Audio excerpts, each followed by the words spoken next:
சற்று முன் தேர்தல் ஆணையம் எடுத்த அதிரடி முடிவு. கதிகலங்கி போன தாவேகா, அதாவது தமிழக அரசியலில் தற்போது நாளுக்கு நாள் பரபரப்பு என்பது அதிகமாகிக் கொண்டே போகிறது. அதற்கு காரணம் விஜயின் அரசியல் என்பது முக்கிய அங்கமாக மாறியிருக்கிறது. குறிப்பாக திமுக, அதிமுக, தாவேகா என இந்த 3 கட்சிகள் இப்போது தமிழகத்தில் மிகப்பெரிய பேசும் பொருளாக மாறியிருக்கிறது. திமுகவை பொறுத்தவரையில் இந்த சட்டமன்ற தேர்தலில் கண்டிப்பாக வெற்றி பெற்றுவிடும் என்றுதான் உறுதியாக பேசப்பட்டு வருகிறது. அதற்கு முக்கிய காரணம் திமுகவின் கூட்டணி என்பது மிக மிக வலுவாக இருக்கிறது என்பதுதான். மேலும் திமுகவின் வெற்றி என்பது திமுகவின் கூட்டணியால் கிடைக்கப் போகும் வெற்றி என்பதை உணர்ந்துதான் திமுக கூட்டணியில் இருக்கும் கட்சிகளை தங்கள் பக்கம் இழுப்பதற்கு அதிமுக மற்றும் தாவேகா என 2 கட்சிகளும் முயற்சி செய்து பார்த்தன. ஆனால் இதை நன்கு புரிந்து கொண்ட திமுகவின் தலைமை கூட்டணி கட்சிகளை எங்கும் சிதற விடாமல் கூட்டணி கட்சிகளுக்கு தேவையான விஷயங்களை செய்து கொடுத்து தங்கள் பக்கம் ஸ்ட்ராங்காக வைத்து கொண்டது. இதனாலேயே திமுகவின் கூட்டணியை உடைக்க முடியாமல் அதிமுக மற்றும் தாவேகா கட்சிகள் ஏமாந்து போய்விட்டன. அது மட்டுமில்லாமல் எதிர்பாராததை எதிர்பாருங்கள் என்பதை போல திமுகவின் கூட்டணியை உடைக்க நினைத்து கொண்டிருந்த அதிமுக மற்றும் விஜயின் கட்சிகள் தங்கள் கட்சியிலிருந்தும் தங்கள் கூட்டணியில் இருந்தும் திமுகவை நோக்கி யாரும் போய்விடக்கூடாது என்பதை யோசிக்கவில்லை. இதனால் இப்போது அதிமுக, தாவேகா போன்ற கட்சிகள் மிகப்பெரிய பின்னடைவை சந்தித்து வருகிறது. அதற்கு காரணம் அதிமுக கூட்டணியில் இருக்கும் வைத்திலிங்கம் உள்ளிட்ட முக்கிய அதிமுக தலைகள் திமுகவில் இணைந்து விட்டதுதான். இதுதான் இப்போது அதிமுகவுக்கு மிகப்பெரிய பலவீனமாக பார்க்கப்படுகிறது. அதே போல விஜயின் கட்சியிலிருந்தும் ஆங்காங்கே முக்கியமான மாவட்ட நிர்வாகிகள் திமுகவில் இணைந்து வருகின்றனர். இது போன்ற விஷயங்கள் என்பது திமுகவுக்கு மேலும் பலம் சேர்ப்பது போலவும் அதிமுக, தாவேகா போன்ற கட்சிகளுக்கு மேலும் பலவீனம் சேர்ப்பது போலவும் மாறிவிட்டது. அதே சமயம் விஜயின் கட்சியில் என்னதான் செங்கோட்டையன் என்ற முக்கிய புள்ளி இணைந்திருப்பது விஜயின் கட்சிக்கு பலமாக தெரிந்தாலும் இதுவும் கூட நிரந்தரம் இல்லை என்றுதான் தெரிகிறது. அதற்கு காரணம் விஜயின் கட்சியில் இணைந்ததில் இருந்தே செங்கோட்டையனுக்கு சரியான மரியாதை கொடுக்கப்படவில்லை என்ற கருத்துக்களும் பரவி வருகிறது. செங்கோட்டையன் போன்ற மூத்த நிர்வாகி ஒருவர் விஜய் கட்சியில் இருக்கும்போது அவருடைய ஆலோசனை என்பது விஜய் கட்சிக்கு தேவைப்படும். அதை புரிந்து கொண்ட செங்கோட்டையன் முக்கியமான நேரங்களில் விஜயை தொலைபேசியில் தொடர்பு கொண்டு அவரது கருத்துக்களை கூறினால் அதற்கு விஜய் நேரடி பதிலாக சரி, தவறு என்று கூறலாம், அல்லது இதை செய்யலாம், இதை செய்யக்கூடாது என்று கூறலாம்.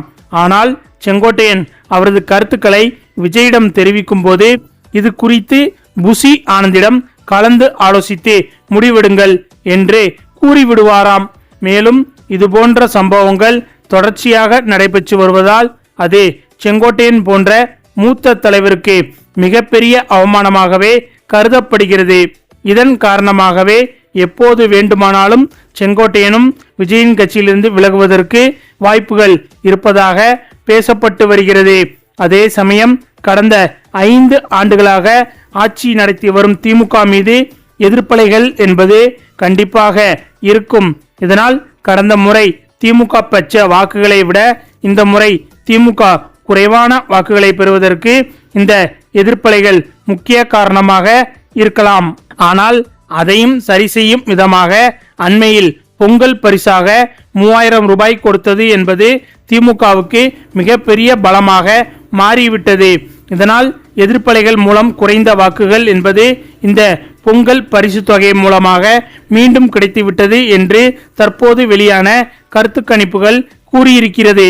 எனவே இந்த அளவுக்கு பலமாக இருக்கும் திமுகவை நோக்கி செங்கோட்டையன் வரலாம் என்றும் எதிர்பார்க்கப்படுகிறது.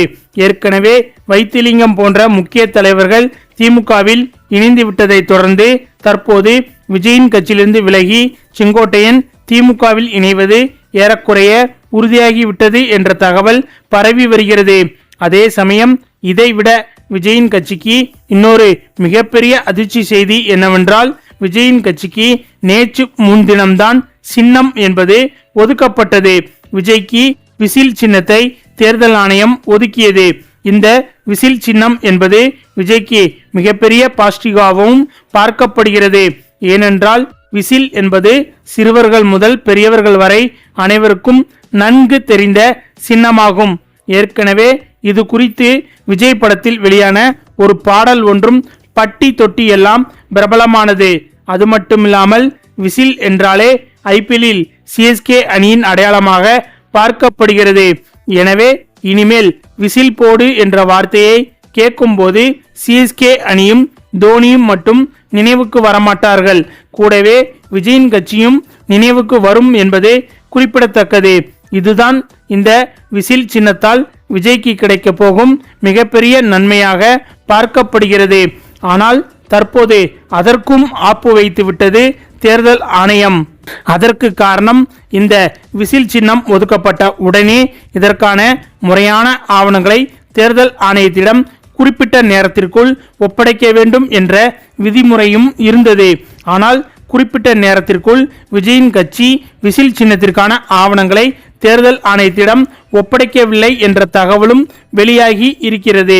ஏற்கனவே விஜயின் கட்சி என்பது அனுபவம் இல்லாத கட்சி என்றும், அரசியலுக்கு விஜயின் கட்சி கத்துக்குட்டி கட்சி என்றும் குற்றச்சாட்டுகள் இருந்து வரும் நிலையில் அதை உறுதி செய்யும் விதமாக விசில் சின்னம் கிடைத்தும் அதை விஜயின் கட்சி சரியாக பயன்படுத்தி கொள்ளவில்லை என்ற குற்றச்சாட்டும் எழுந்துள்ளது.